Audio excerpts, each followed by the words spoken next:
It's a really interesting area to work in. So what we did was we solve all of these models at the same time, all together. So we're solving the physics, the NPZ, the individual base sardine, anchovy, albacore, and the fishing boats every time. We solved the whole thing. We were doing this at the National Center for Atmospheric Research, NCAR in Boulder, on their big blue. They had a big supercomputer, and they get all done, and they come in the room, and they said, great news, it ran, which is always exciting because you never know. Second was the fish part's taking up 70% of the calculations. And the whole room just looks at me like I did something wrong. And I was like, I don't know. So there's a lot of calculations going on here. And there's a lot of concepts. Mass balance, mixing Eulerian with Lagrangian, right? So mixing biomass in a place versus something moving through space, right? A lot of stuff going on. So what happens? So I'll show you some output. So that's from ROMs. These are surface values of something. I lost that part. So what's if it's sea whiffs? So this must be, what's the scale? It could be chlorophyll A in the surface. By season, so remember this, the summation involved, averaging, right? Because you have values 900 seconds for each of those three-dimensional cells for 50 years, and you end up with a map. And we often skip those intervening steps. There's a lot going on here. But again, this is to show you that I love the way oceanographers do this. See, it looks good. You know, the bottom row is data, the top row is the model. It's kind of easy to get this right because it's an upwelling system. So that's not so surprising, right? Here are things like sea surface height, sea surface temperature, and the two phytoplankton groups. That's model output. Again, just to give you a sense that this thing actually runs. And then this is the monthly value, and the red line for each of these from over our time period is 3-year moving average, so 36 values, right? There's 36 months in 3 years. Then you move it over a month and calculate it over the next 36 months, so month 37 to month 2, 38 to 3. And so what you're trying to do there is to smoother, and you actually can pick up several of the signals of ENSO or El Nino years, which is encouraging. This is cow coffee data on temperature, nitrate, chlorophyll. Now we're going vertical. Remember, this is 3D. So this is one of the cow coffee lines. I think it's 77 that goes right through the California current, perpendicular to it. These are the zooplankton. Again, these are now depth integrated. Remember, it's 3D. And these are the smooth lines again. This is now sardine and anchovy. So what does the top say? Biomass. So what did we predict? And I won't tell you about the calibration, but we did no calibration to particular years. We only calibrated to overall average conditions and then let the interannual differences drive it, right? So we show this is biomass. We show anchovy doing well here and dropping, and we see sardine doing this, taking off around the 1990s. This is now data for anchovy on biomass, and of course, we don't show the interannual variability, the data does. We show about the right average. If you're familiar with anomalies, right, it's the mean minus the standard, the value each year minus the mean divided by the standard deviation. When, the model kind of shows it's high here and low here. Sardine, again, we don't show anything to do with the interannual variability, but when you convert both to anomalies, it does show the recovery. Do I believe that? No. But it's encouraging, at least. These are weighted age, length at age, by decade, all this kind of output, right? These are batch spawners. So if you're familiar, then worse than that, they're indeterminate, right? So they do both capital and income spawning. So they're really difficult to work with in a model, right? So what that means is that right before the spawning season, they have a certain amount of tissue that they're going to convert to eggs. That's capital. But if they're happy during the spawning season, they can take consumption and convert it to eggs and add to that. and that's income. And they do multiple batches. And so the bookkeeping becomes horrendous. And it's surprising, however well they were studied by, for example, and that whole gang, we still don't know a lot about if things are good. Do they have more batches, bigger batches, or do they extend the season, which is kind of interesting. These are now the depth-integrated spatial distributions of the anchovy and sardine. And just to remind you that this is a Eulerian map based on Lagrangian tracks, right? So we have 20,000 individuals of anchovy going in 3 dimensions, and we take a snapshot of it and average it for a season by life stage, and we get these maps. And this was encouraging when people who know this beast, I don't very well, who know this system, they said those distributions look okay. And I'll show you, we're not making them go there. They're only responding to temperature and food. And I'll show you the movement in a minute. This is sardine. This is a little harder to do. They do show a northward migration in the spring. And they go summer up north and come down. And we're not very good at migrations. We have trouble doing that. So we forced it in here. Remember, it's 3-dimensional. This tells you the average depth by life stage every 5 days over that 50-year period. And again, we're looking at what depth they're at. So this is fun here. This is the temperature the average fish experienced. So it's like a Lagrangian tracker, right, going through, and every 900 seconds you record the temperature a fish saw, and you keep doing that, and then you average them. And so this is a Lagrangian view of temperature out there. Remember, there's boats. These are the boats. This is where they caught the fish. There's a predator. The top one is the albacore predator. The mortality it imposed and where, because that's one of the hypotheses for these cycles, is that there's decades when predators are inshore eating and decades when they're offshore eating. This is the catch by port. We did a lot of work with Eric Hill, if you know Eric Hill at NOAA, who does the stock assessment for sardine. We asked him questions that he said no one had ever asked him before, which was kind of interesting. And remember, we're trying to explain these cycles, right? So this is a phase pane plot, if you're familiar with that. These are anomalies again. So this is time, and so this tells you in 76 there was low anchovy and somewhat low sardine. And we're looking for cycles. And you can look really hard, but you don't see a lot. If you had seen cycles, they would have been. You would see these things much more in 2 of the quadrants, right? One's high, one's low. One's high, one's low. So a second paper that has been accepted takes that 50-year simulation, treats it like a big data set, and tries to figure out why sardine and anchovy did what they did in that original plot I showed you of the biomass. And it's pretty complicated, right? So it's probably a couple of 100 gigabytes of data, and then you go and go, why did it happen? And that becomes a whole data mining, maybe data dredging experiment. Sometimes you go back, you rerun the model with different, like, uniform temperatures everywhere to see if temperature effect. And in that paper, which I can also send you, it turns out it got, there were reasons why anchovy and sardine were doing what they're doing, and they weren't the same reasons, which got the anchovy sardine biologists very excited because it wasn't clear in the model we made them different enough to be called sardine and anchovy, and yet they did respond differently. So what are we going to do with that model next? Personally, I want nothing to do with it anymore. That was the hardest paper to write. But it's now being embedded in the global model. So NCAR, the National Center for Atmospheric Research, has a systems model for both land and water of the Earth. And we are actually embedding this individual-based model into their Earth model, their Earth system model.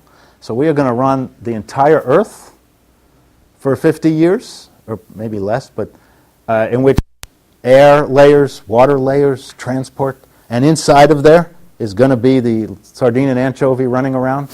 And the whole goal is to have a sandstorm in the Sahara, and see the response in anchovy in the California current. And that's, of course, the butterfly flapping its wings.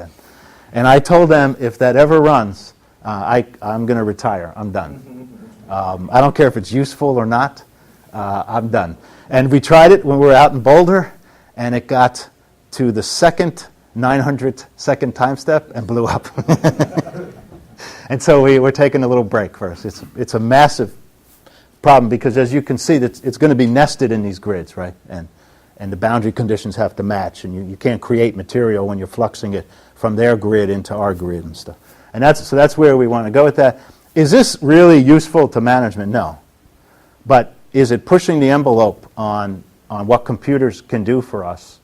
I think so. And I think in 10 years, you can take some of those lessons, and even sooner, and use it now in models. You know, you can take the lessons we learned here, and in 5 or 10 years, you may be doing models that need this bookkeeping that do that. But this one is really just a modeler's, I don't want to say fantasy, but for someone doing modeling, to run the entire Earth with individuals inside is just that's fun. My middle son once described what I do when someone asked him. He says, "Oh, my dad builds fish video games with bad graphics." And so that's a very good description of it. So let's go to movement now. So I didn't describe how we did movement, and the reason is when we put all this stuff in there, we couldn't tell what was going on in that California current model because the temperature's changing, food is changing. We told them to follow temperature and food, but how do you know it's working? We couldn't tell. We really couldn't tell if it was working or not. So this is an example where we isolated one of the processes, and we're going to take it out of that big model, and we're going to build a really small, simple model just to test that process. And it's a really effective way to deal with these coupled models, because sometimes they work well alone, and when you couple them, they're not scaled right. And it's really difficult to get them to talk to each other right, as well as to talk to each other right. But so we pulled this out and said, how do you do it? So this is a recent cover of Science magazine, just to let you know that movement stuff is a big deal. There's a new journal that just came out called Movement Ecology. It's quite confusing because conceptually it's very simple. This is their x location, like this way, y this way, and z this way. If you know their velocity times the time step, you know their new location. So what's so hard? So it all comes down to how do you estimate their velocities, right? If it's doing particle tracking, it's the water velocity. If you're not doing particle tracking, what is it? And that's behavioral modeling. There's been a whole bunch of methods. Kinesis, which comes from bird migration. Run and tumble, which is a levee flight model, if you're familiar with levee distributions. Artificial neural networks. They've all been tried, and no one really knows how they're doing, and no one's compared them. So when that happens, you find a student who wants to do that. And so this was Kate's dissertation, one chapter from a dissertation, and it was evaluating the performance of individual-based animal movement models in novel environments. Turns out no one has done that, which we found really surprising. Normally what we do is we go, okay, like we always do, let's give it a problem with a known solution, right? One-dimensional tracer, right? Things like that. No one had really done this to our knowledge. So what did we do? Well, we picked 4 models that are commonly used, and we're now up to 10 in this library. There's an ICES working group that is supporting us to do 10. Well, their support is they have meetings in great places. It's not a lot of financial support, but great meetings. So what did we do? And by the way, this is what albacore use in our model, and this is what sardine and anchovy use. So I have a policy. If I take a slide from someone else, particularly a student, I can't change it. So this is her idea of what a hypothetical species looks like. And I have to leave it because I said I would do that. Anyway, we walked away from the big model and said, okay, let's just model movement and do the things as simple as possible for everything else, and so we can test it. So what we did was same structure as every individual base model. Loop over generations, loop over time steps, loop over fish, move, grow, mortality. Notice there's no reproduction. Instead, there's a genetic algorithm. Get it to calibrate by itself, which is if you're familiar with genetic algorithms, You give it random parameter values, then you pick the ones who do the best at the end of the generation, and you seed the new generation with those, and you keep doing that until it converges. It's called heuristic because there's no theory that says you found the optimal solution, but it seems to work quite well. So it's a heuristic optimization approach where there's no data involved, but you're calibrating, right? And you have to have a measure of fitness, your objective function. In this case, it's how many eggs did you produce, right? Because that meant you grew well and died slowly, right? So we made up this model, and we made up grids. And those are some strange-looking grids, right? This is a growth multiplier, 0 to 1. Red is good. This is a mortality. Red is bad. This is a difference map. So it's just a 2D map. There's about 540 cells here. And red is good, and blue is bad. So that's very strange looking, right? But we know the answer. Critters should find that red diamond. If we train them and then say, go look on that map for high growth, low mortality, they should end up there. That's the right answer, right? These are a little trickier because these make them do trade-offs. There's no place that's perfect, right? So that got a little fuzzy, right? Because of the way we did the maps, the bad and good overlap more. So these are 4 maps in which we tell critters that you want to maximize growth and minimize mortality. We know where they should end up. And this is the entire model. These are actually the equations for the model. It's that simple.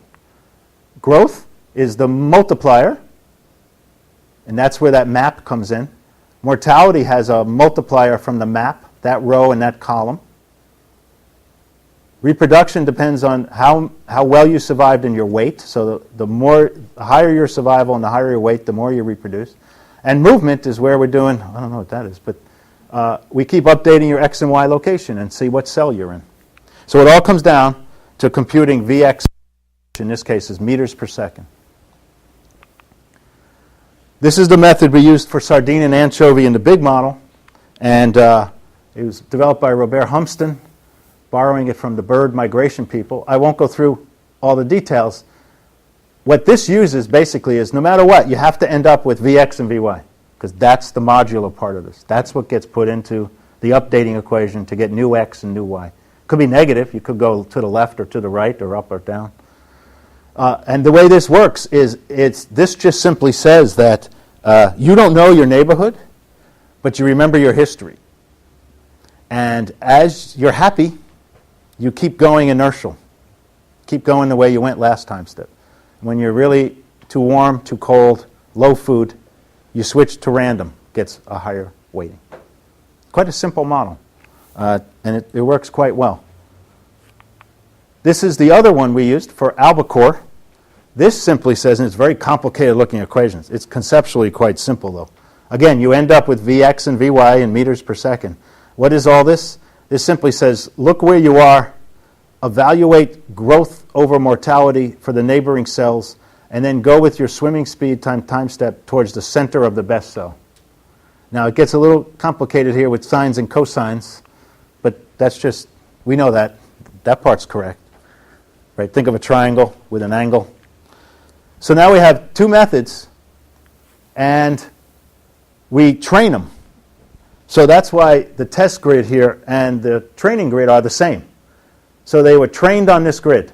And after 300 generations of picking the best ones and reseeding them, the last day of the last generation, 300, they did quite well. They trained well. They ended up in the red spots.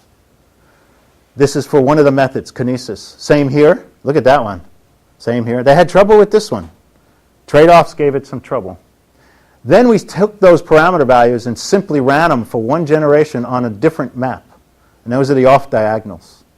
So you trained on one and you tested on 2. That's the test we want to know. That's the novel environment. And, of course, I'm showing you the good ones. We had some that didn't do so well.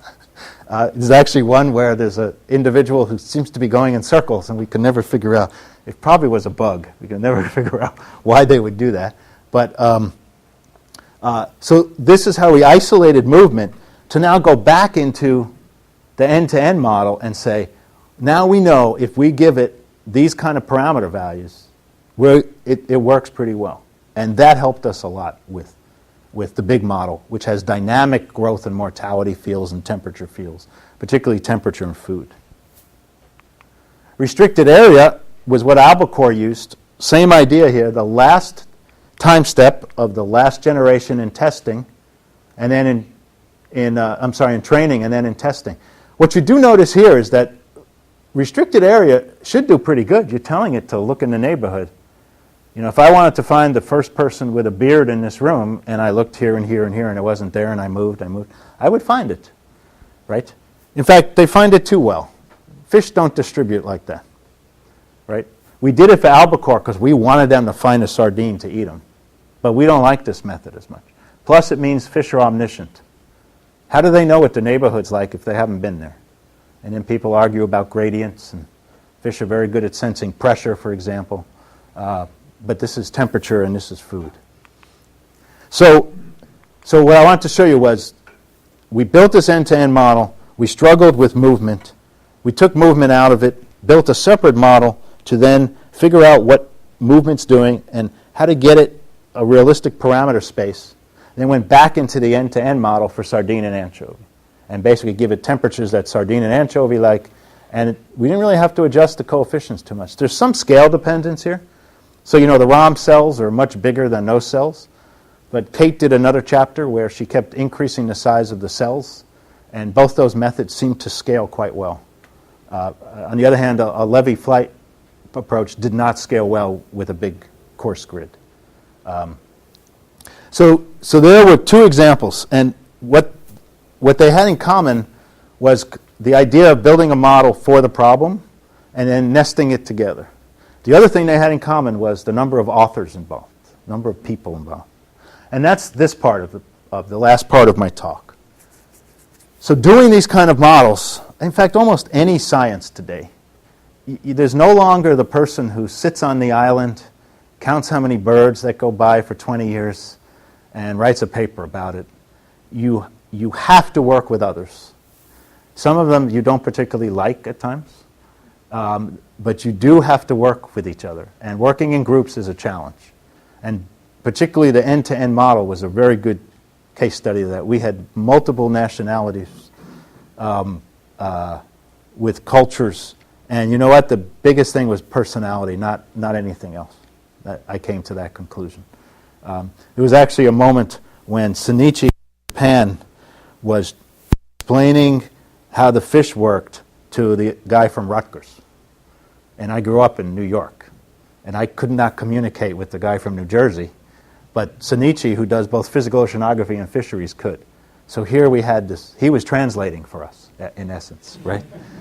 Which he didn't realize, and then he thought was really funny. Of course, the guy from New Jersey blamed me for it.